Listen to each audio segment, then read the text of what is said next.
Tələbəm Nurlan Axanla bugün şəhər daxil sürmə dərsimizdəyik. Azad sürəti Nurlan Axan. Bax Nurlan, birinci zolaqdan düzünə sağa gedə bilərsən, ikinci zolaqdan nişanlama xətti yoxsa yerdə ancaq düzünə gedə bilərsən, kənar sol zolaqdan düzünə sola və geriyə gedə bilərsən, düzdürmü? Amma yerdən nişanlama xətti çəkilibsə, orta zolaqdan sağa və ya sola getmək olar. Bax burada indi görə bilmirik, qarşıda solda, orta zolaqda sola çəkilib ki, yəni yerdəki 1.18 nişanlama xətti bu zolaqdan ancaq sola dönə bilər, düzdür? İndi görmürük, görəcəksiniz. Bu səklifdə özü soluğundur. Bu bəs eləmir. Bax burada yuxarıda nişanlar da olmalıdır ki, bax görə bilmirik.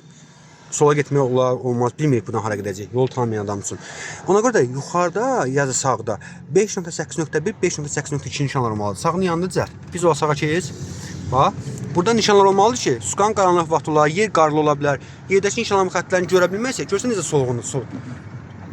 Davam elə. Buradan dön. Gəl, belə biraz qaz verir əzim. Qorxma, qaz verir. Aferin sənə, əlaçısan.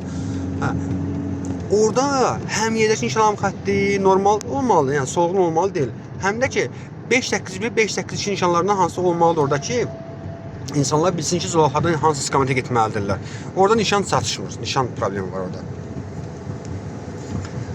Dediyim kimi, kes biz sola. Dediyim kimi, əgər heç bir nişanlanma xətti yoxsa, birinci zolaqdan düzünə sağa gedə bilərsən, sola gedə bilməzsən. Orta zolaqdan ancaq düzünə gedə bilərsən, sağa sola geriyə gedə bilməzsən. İndi sağdan ehtiyatlı ol. Kənar sol zolaqdan isə düzünə sola geriyə gedə bilərsən. Amma və lakin nişanlanma xətti olsa, hansı istiqamətə icazə verirsə, o istiqamətə gedə bilərsən. Davam elə. Bax, bu da sənin zolaqsa, yol sənindir.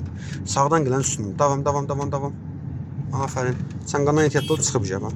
Çıx qardaş, çıx da çıxmısan, çıx. Davam elə, ehtiyatlı olmaq peçindən. İndi bax, bu zolaqdan sağa dönəcək oldu. Mən çəkiliş dayandırıram, dərsimiz davam edir.